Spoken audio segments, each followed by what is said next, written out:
This topic today of inventory and level of service analysis and how we look at parks and communities is really an interesting one. And I thought it might be helpful for our viewers to get just kind of a feeling from you how you do it and kind of some background about it. Dave, maybe you can kind of introduce yourself real quick and then tell us a little bit, start with who you are, what you do, and also some background on inventory and level of service analysis. Sure. Well, I'm Dave Peterson. I'm a landscape architect and have been working in the grass system level of service analysis for about, probably 12 years now, first at Design Concepts and now with Greenplay. Basically, it really all starts with the inventory and assessment of each park. And we go out and we look at all the things there are to do in a park, but we also look at those things that make parks better and more enjoyable. And I think Kaylin will tell us a little bit about what it is we actually do on an inventory. So, right. So an inventory is basically trying to see what's there, what's available for residents, right? But level of service, what does that mean? We're really looking at kind of what people have access to and kind of what's within their service area, if you will. You know, what's within walking distance of their house. How many different things are there to do kind of within walking distance of my house or within a reasonable distance of my house or place of work even. So, and then measuring that kind of across the system. So it's really a system-wide analysis, kind of looking for gaps in the system. So Kaylin, just for people who are not aware, can you start with a really basic kind of idea? What is GIS? Sure. GIS stands for Geographic Information Systems, and it's a computer mapping technology. So it's how we create maps of the real world within a computer system. And we use Esri's ArcGIS program, which is a piece of software that allows us to create maps digitally of real world parks and perform an inventory on those places. So I use GIS to take polygon features, a bounded parcel of what the park is, and then I go in and I add component features, which represent as a little diamond typically. And that point on a map represents a real world feature, like a playground or a rectangle field, a diamond field, etc. So I'm using this GIS technology to create a tool, an inventory taking tool that allows us to go out into the field, look at all of the components and give each thing a qualitative and quantitative rating, a score, that allows us to take that back into GIS and perform a level of service analysis like Great. Dave does. That's wonderful. So in terms of the whole idea, there's a whole lot of things that agencies, Parks and Recreation agencies own and manage. So what type, I know you talked about ball fields and playgrounds. How many different types of components are there? So there are about 70 components that we are using to identify different features of a park. And these are things that you would generally go to a park to use. So things like a diamond field or horseshoe pits. It doesn't include things like a bench or shade, which might make a park a little more comfortable and friendly to use, but isn't necessarily a reason that you would go to that park. Dave, maybe you could talk a little bit about kind of how the components were identified and, how'd you come up with this list? Well, like Kaylin said, it really is those things that you might go to a park to use. So it's, any number of things that we typically see in parks. It's playgrounds, it's tennis courts, it's basketball courts, but it's also community gardens, it's dog parks, it's skate parks, it's rectangle fields. Just to think about your closest park, and it's all those things that you might find to go use in that park. It's being able to go to a park and walk on a loop trail. Being able to go to a park and throw a frisbee on a piece of open turf is really those components that we're looking at, those things that people go to a park to use. Wonderful. So you talked about like ambiance and other characteristics. What are those things? So we've learned through research that there are certain things that you can add to a park or things that occur in a park that kind of make your stay more comfortable. Those are things like, restrooms. Restrooms are very popular in parks and very important that if you take your kids to a park, to a playground, that we don't have to leave in 10 minutes and, run to McDonald's and find a restroom. So having a restroom in a park kind of makes it more valuable to families. Drinking fountains, Kaylin mentioned benches, so places to sit down, places to get out of the sun, get in the shade are Mm. important. Bike racks, places you can park your bike, places you can park your car. Parking is important in a lot of parks. So we're looking at these other things that kind of make your stay more convenient or more comfortable. And then just the overall design of a park. A well-designed park tends to be a much better park than parks that are kind of piecemeal together, if you will. So we try and factor all of that into kind of the level of service of a park. So you talked about scoring. What does that mean? I mean, how do you determine what's a scoring system and how do you figure out what that means? So we're rating things on a scale of 0 to 3. 0 meaning it's not really meeting our expectations at all. It's unusable. So if a playground had a big crack down the slide that no kids could use, or some other thing that made it so a component wasn't really acting as we would expect it to. The horseshoe pit didn't have goals or backstops. It was just a pit of sand. It's not a very good horseshoe pit. Doesn't really suit that need. Although we can see the infrastructure was there at some point, it's no longer usable, would be a score of 0. A 1 is something that doesn't quite meet our expectations. Something just isn't quite functioning as it fully intended. So a playground that has still gravel ground cover, for example, would be still the component is there, but there's something causing it to not quite meet our expectations for what a fully functioning playground would be. A 2, score of 2 is a typical score for something that suits the purposes of that intended component. So a rectangle field that's got lines and it has goals and it's got nice turf that meets every need for that component. So 2 is going to be our average score for something that's functioning well as intended. And then a score of 3 would be the highest rating. And that's something that kind of goes above and beyond. If we have a large destination playground that has many, many features and could invite lots of 50 or 100 children, might score a 3 if it was in really good condition and the paint looks nice and the general area, maybe there's shade nearby, there's a water fountain that the kids can drink from. Something that kind of goes above and beyond our expectations would be a 3. So we're using this subjective rating and it's based on the park system. So it's kind of relative to each park within an area. If we go into a certain city, we might see that all of their playgrounds are really, really nice. So we're going to give them probably a 2 with the expectation that maybe some other parks that weren't quite comparable would receive a lower rating. So these scores are subjective to an individual park system, but they do give us really good information about the equity of a program across the whole system. So Kaylin, after you've done the inventory, what happens then? What's the next step? So once I've actually gone out to each park site, completed the inventory, I'm going to take that back into the office where I enter it back into the GIS software, do a bit of cleanup. Sometimes I'll be taking notes that are recommendations or something that I want to keep for myself until later in the project that aren't necessarily relevant to the review of the inventory by the client. I'll take this information and create an atlas document, which consists of a map of each park with an image of the boundary and each component. Each thing is labeled, and that I provide for them just to have a kind of a relational idea of what I'm talking about. They can actually see it. And then I export that information into Microsoft Access, where we create an inventory list that shows the overall design and ambiance score. It has all of the comfort and convenience features and whether or not they are there and what the score of that feature was, as well as a list of each of the components that can be seen on that map image. And all of this through an algorithm that GRASP has designed is calculated into an overall park score, a neighborhood and a community score, which can help to compare each park with another within that same system. And then that is eventually entered into the national data set so that we compare one park system to another based on the score of each individual component and the accumulation of all of those parks.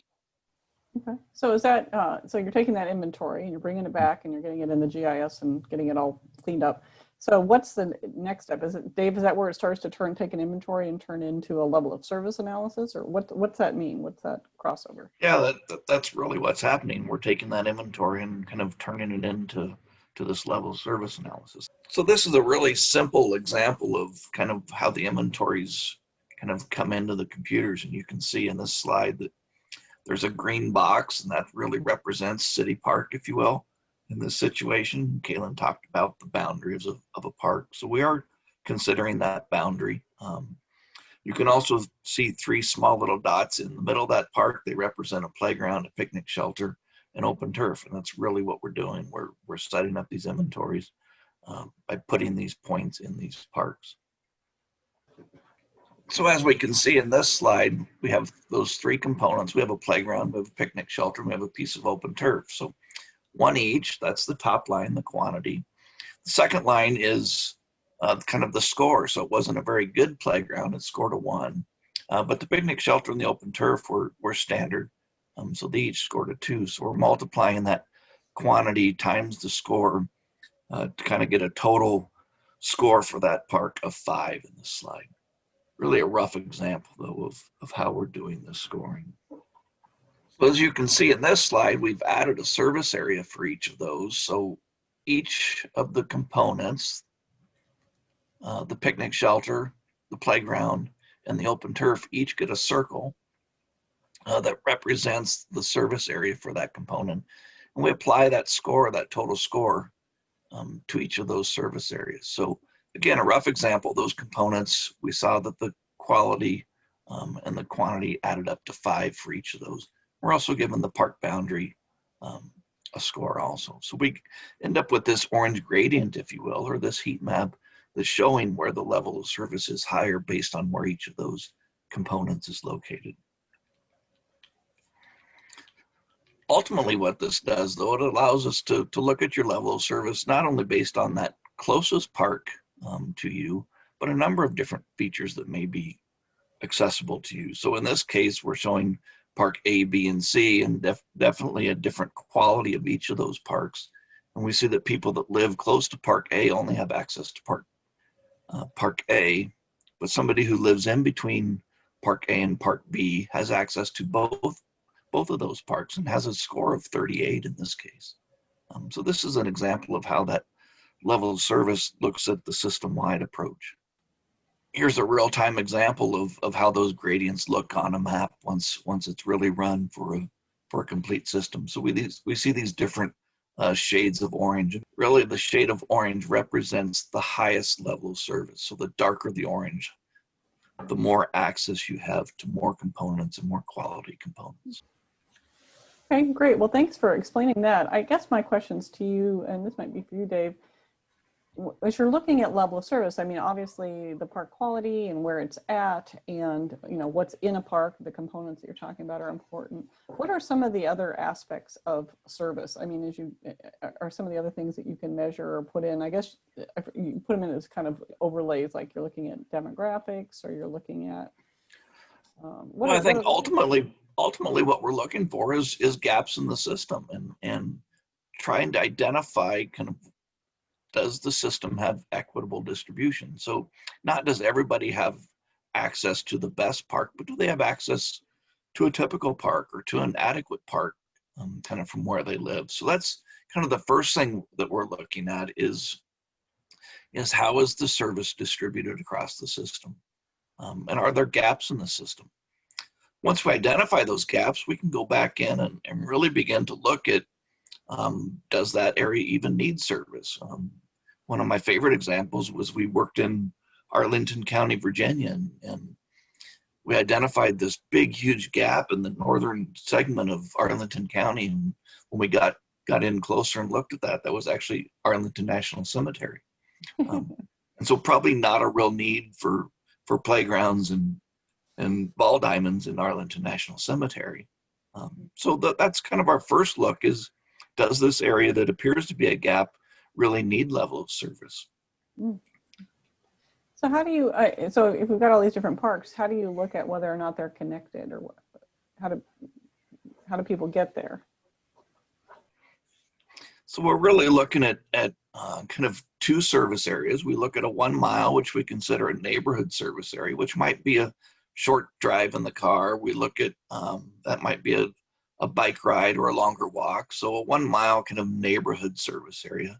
But we're also looking at a half mile, or the 10-minute walk, if you will. We've seen a big national push for access to parks within a 10-minute walk. So we're really looking at those two different service areas and how people can access parks within, say, a 10-minute walk of their house. We do take into consideration there pedestrian barriers, so things that may keep people from walking 10 minutes. So are they living, is there a major interstate between them and their nearest park? Is there a river that lies between them and their nearest park? So we're taking it into account those major pedestrian barriers that may limit them from walking to a park, if you will. Great. So what are some of the other things that you see coming? I mean, I know there's a big push nationally in terms of looking at preventive health through parks and recreation. Or, how can you integrate that with this system that you're using?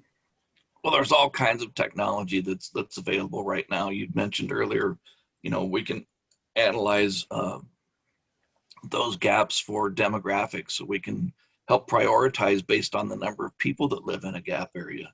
We can also look at income, so we can look at equity based on distribution of parks and where lower income areas are, and should improvements be made in lower income areas. We can look at racial diversity in an area and help determine whether or not there's needs based on racial diversity. There's other factors that we can factor in too. There's a lot of survey data that's available that talks about participation rates, or certain areas more likely to participate in activities that occur in parks. When we can pull a lot of that data and really compare parts of a system to another part of the system to see where participation rates are high or low. Mm-hmm. So can you look at physical activity? How do you integrate that, like the activity that people are doing? Sure. So we know that a lot of there's a lot of elements in them that are in parks that create more activity. So through research, we know that playgrounds create more activity in a park. We know that loop walks and trails create a lot of activity in parks. Those are the things that you see people using in parks all the time. So the research has shown that really is true, that there's certain things that you can put in a park that will create more activity. Mm-hmm. Mm-hmm. And so because we have a component-based system, we can really go back and begin to analyze parks and their potential to create activity based on the components that are in those parks. Why is it important, do you think, for an agency to do level of service analysis? I think ultimately it's about equity. I think it's about making sure that your system is providing opportunities for all citizens, regardless of their income, where they live. I think it's our kind of duty as Park and Rec agency to provide that basic level of service to all of your residents. Mm-hmm. And I think that's ultimately what GRASP is designed to do, is to look at equity and to look at how it's distributed across the system. If I am a small town Parks and Recreation director and I don't have a ton of money to hire you all to come in, what can I do? How can I look at this better? I think that ultimately the first place to start is to catalog everything that's in your parks, and that's an inventory and assessment, going out and making a list at least of everything that's in those parks, and then giving it a qualitative score. And that can be your score, and you can use a 3-point scale, you could use a 5-point scale if you want. But I think having that list of everything that occurs in your parks and knowing what the quality is kind of the first step in creating that inventory and assessment.